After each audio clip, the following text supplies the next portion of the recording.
Well, you just can't escape them. I usually park overnight here at my receiver. There you go. Awesome.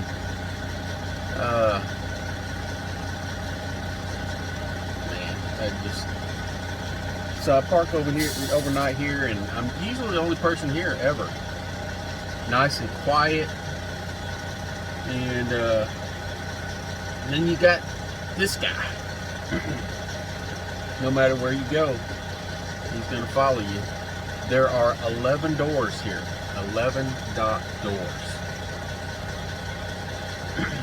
There's only one of them that's being used.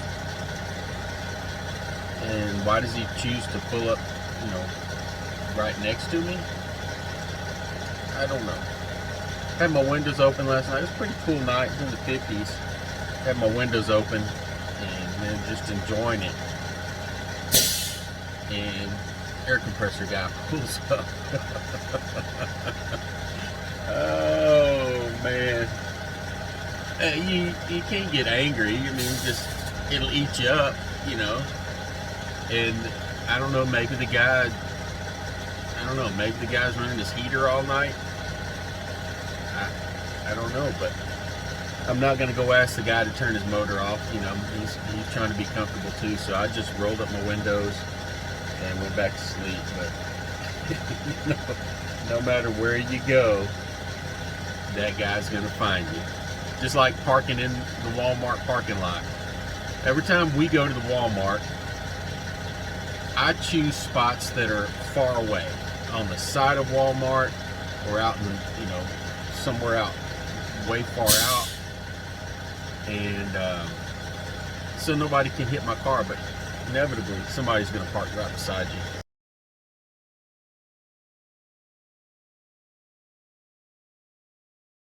All right, getting loaded here. Don't do a lot of live loading, power only. But I've got a loadout trailer today, and it just worked out perfectly. I was supposed to take this trailer back, but it's Friday, and so I'm gonna take it back on Monday. Just don't tell anybody. All right, let's talk about those high-paying loads. You see it all the time, and if you're like me, you fall into that confirmation bias, where if you want to find good news, you're going to find good news. If you want to find good reviews, you're going to find good reviews. You're going to find the good things, or vice versa, the bad things, in anything you're looking at, depending on what your frame of mind is. So I see on YouTube a lot, several guys always claiming they're making $8, $9, $10 a mile. And I just want to give you the realities of that, because if you haven't driven a truck before, you see that headline, and that's going to be what you're looking for. You're that confirmation bias. You're like, oh, I can make that every day. And you can. Those loads aren't too difficult to find. So, but here's the catch to those things. First of all, we're usually talking about van loads. So people that have their own vans are negotiating these rates, or their own trailer of some type. So before you ever get the load, here's the work. Here's the part where you're putting in the work, everything you've learned. And when you're negotiating these loads, when you're trying to find these loads, that's the hard part. That's when you're putting in the work. So you're sitting at home, it's Monday morning, and you have these parameters in your brain. I'm not going to go below $10 a mile, or let's just keep it easy. $10 a mile. I'm looking for that $10 a mile load, and I'm not going to settle for anything less.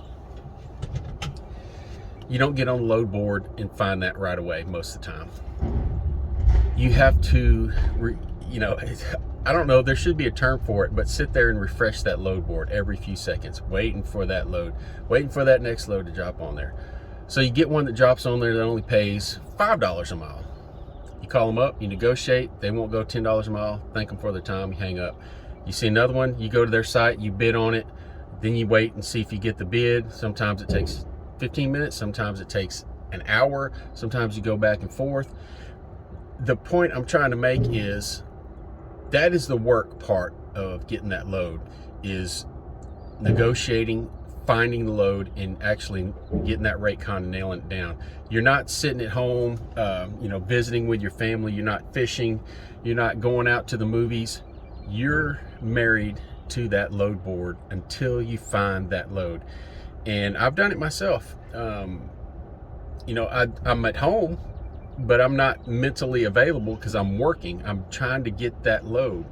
And it may take a day, it may take a day and a half. And at some point, if you don't find that load, you realize, I should have taken that other good paying load.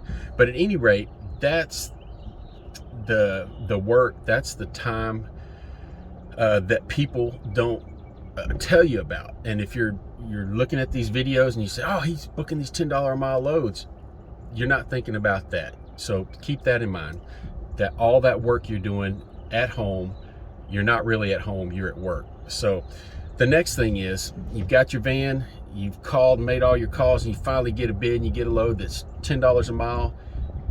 9 times out of 10, that thing's going around 100 miles, less than 200 miles most of the time. And that's why they're paying you the big rate, because they know that it's going to waste most of your day. So here's how your day goes. You call, it's 8 o'clock, you start making your calls. Oh, I finally got a load. It's 9 o'clock. You drive over to it. It's close to 10 o'clock. It takes you 2 hours. Let's just say it takes an hour to get loaded. It's 11 o'clock. You spend 2 hours driving. 12 or 1 o'clock, you get there. It takes you 2 hours to get unloaded. You're sitting there. It's 3 o'clock. Now, in the meantime, can you book another load? Not for that day, or if you do, you're usually going to end up canceling it or tell them you're late, because you just don't know how long that process is going to take to get loaded and get unloaded. And then if you don't find something within 5 miles, you're going to be late for it. Trying to get loaded after 3 or 4 o'clock on any given day is a difficult thing to do. So let's just say it took you all day. You made your $1,000. You're close enough where you can deadhead back home. Sounds like an extremely efficient day, and lots of YouTubers do that. They put it on their videos, $10 a mile. Stay tuned and I'll show you how to negotiate these loads. And it's very misleading, I think. There are some that do it and then they throw in there, all the problems they had to deal with and how much time it took. And man, that's great, but a lot of them don't do that. They're just trying to get views. So you spent, a whole day, you've made $10 a mile, you've got $1,000 gross. Let me give you the power only version of that. Okay, so you have you're doing power only, you don't have that trailer. Normally you can't get those loads for $10 a mile, but you can get a short load that still pays well. So let's say I get one for $4 a mile and it's going 200 miles. And right there, it's a huge difference. I'm only going to make $800 going 200 miles. Normally on power only, most of the time, I'm not saying all the time, normally you go in, you hook up to it, 15-20 minutes, you're gone. You drop it at the other end, you're done by 1 o'clock in the afternoon. But the big thing here is, you're going to be done by 1 o'clock in the afternoon, so you can plan on that next load. So at 1 o'clock, I've already got my next load lined up. I'm not, I might have been refreshing all day trying to find that next load, trying to find a good one, or I might have just found another one that paid well. And so I drop that one at 1 o'clock, pick up another one at 2. I'm back on the road making another $3 or $4 a mile, and I'm down the road. By the end of that day, power only, I may have grossed, $1,500, $1,700. Compared, it's not as efficient as that $1,000 bill, but it just depends on how you want to work it. If you want to get home every day, having that van will definitely get you $1,000 a day. However, you can find those power only loads that you can make that $1,000 a day and be home too. You just have to look a little bit harder. But with this whole thing, what I'm trying to say is the realities of making that big rate per mile are that it's going to take you a while to find those loads. You might be sitting at home. It's going to take you a while to get loaded, and usually you're limited to that one load per day. And because you just don't know all that the hidden things like getting loaded and getting unloaded, exactly how long that'll take. And sometimes getting into these distribution centers will take you an hour. Sometimes you have set appointment times and set delivery times, and that just screws up your whole day. So it's just all in how you look at it, all in what you think you're looking at. So don't fall for the, I make $10 a mile on every load, because a lot of people can do that. If you have your own van, that's not hard to do, but just keep in mind that there's not a lot of efficiency doing it that way, trying to do all those little loads together. So if you have some money in the bank and you're not worried about, your truck's paid off and your trailer's paid off and you're not worried about it, those 1,000-mile loads are great. But if you have a truck payment and you're paying $800 a week, it's probably not going to work out for you. It's probably going to be too inefficient. So, all right, we're done with all that. Let's talk about some numbers.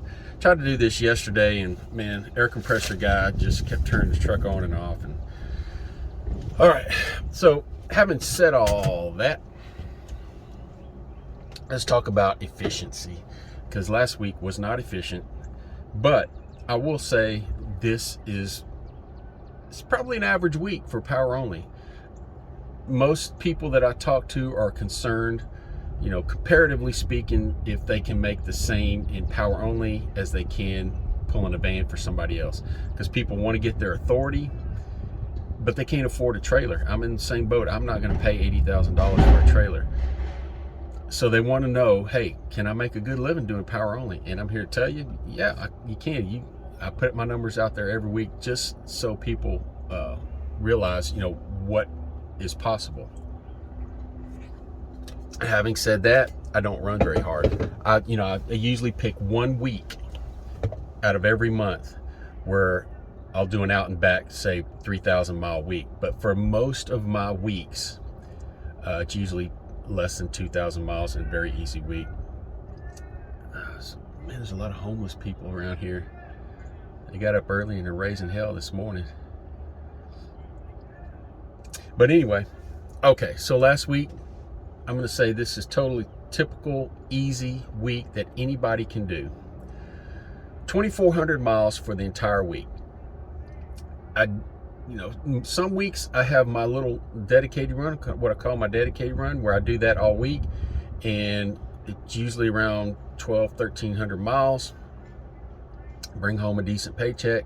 Last week, those loads weren't available for the whole week, so I ended up doing 6 loads in 7 days. One of those loads, I left home on Wednesday, and one of those loads I picked up Thursday and delivered it to Laredo on Friday. I had scheduled to pick up a loadout trailer in Laredo, and like most things go, it wasn't there. They said, hey, we have one in San Antonio. Can you go over there and pick it up?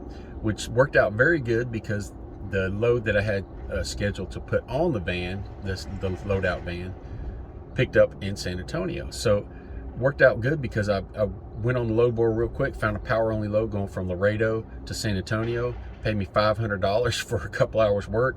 Can't beat it. Took that load over there, got to San Antonio. They said, okay, go to this address, and it wasn't there. Go to this address, it wasn't there. And by the end of the day, it's getting close to rush hour, and the guy called me and said, hey, man, I'm sorry. I don't want to keep you, I said, it's toward the end of the day. It's going to get rush hour. I'm not going to be able to pick up a load tomorrow anyway, just looking at the load board. So he said, all right, let's cancel it. So we canceled it, and I went home. So that killed the efficiency for that week. But we left out on a Wednesday, went home on a Saturday, left out again on a Monday. And so this is that 7-day period. 2,400 miles, about $2.70 per mile is how it worked out. That's a little over 2,400 miles. Um, and that's real. That's for power only. That's a good rate. When you look on the load boards, and a lot of people get a little depressed when you're looking at that load board for power only loads and you see everything's listed for $2 a mile. That's normal. That's normal for anything. When you're looking at those rates, normally the rates that are left on the load board are the lower rates. All the good ones are gone because people are refreshing. So keep that in mind. Don't worry about those $2 a mile. If you don't want to accept $2 a mile, negotiate or move on to the next one. So I spent 50 hours total driving, on duty, everything. I don't mess around with deadhead. I don't give you that. I just know there was a lot of deadhead in this week. I just count everything together because it's my job to make this week efficient. And if it didn't come out efficient, then it was my fault. And so I don't even think about the deadhead. So 50 hours total this week, which works out, if you don't know my efficiency calculation, I'll get back to the efficiency calculation at the end when I give my gross. But so I did 6 loads. I missed the one load that would have paid me a little over an extra $1,000. Would have worked out much better if I had that loadout trailer right away, because I would have gotten loaded and I would have been home Friday night and made an extra $1,000. But that's okay. That's the way things go every week, right? So I used about 300 gallons of fuel. I did really well on fuel. Kept my foot out of it. Wasn't in any hurry that week.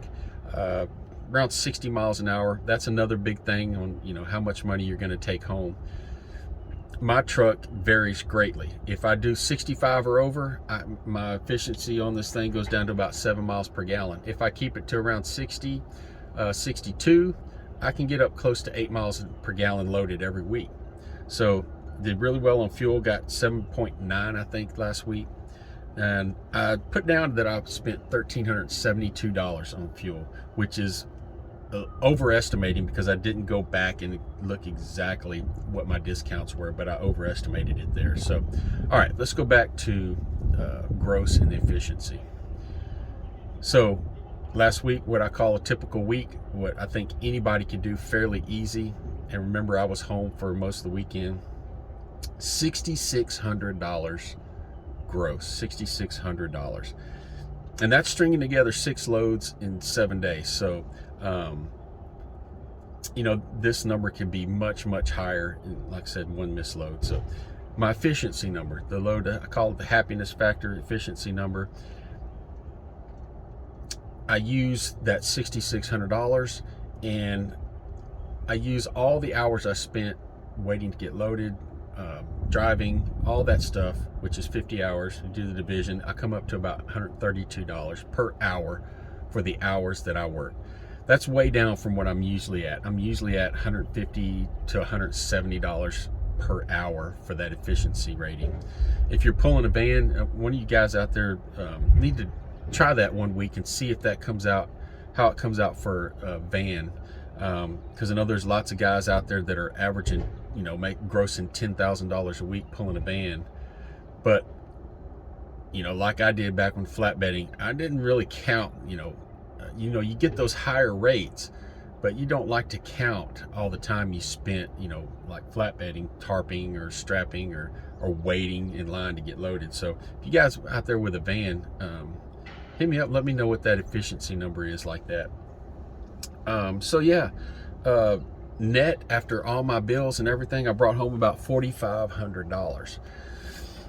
It doesn't include taxes. Like I never talk about taxes because that's so complicated and everybody's taxes are so different.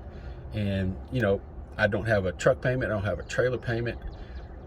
So a little of that's going to go to taxes, a little bit's going to go to maintenance, and there you go. That's a normal, typical week. But going back to the beginning, I brought home $4,500 for power only. Brought home. As I started out in the beginning, I was talking about the van drivers who are bragging about getting those loads that are paying $10 a mile. And you may only get one of those loads per day. And that's great because you could be home every day most of the time. But at the end of the week, they're only grossing, around $5,000, which I'm not saying there's anything wrong with that. It's just how you want to do it. I'm just comparing numbers and giving you the reality of how things work. So there you go, typical week. I'm asked about this all the time. People want to compare van to power only, and it's just how efficient you want to run it, how much you want to run, your overhead. A lot of it has to do with where you are. Some people can get home every single day doing power only, making over $1,000 a day. It just depends on your area in the market. So there you go. Y'all have a good one.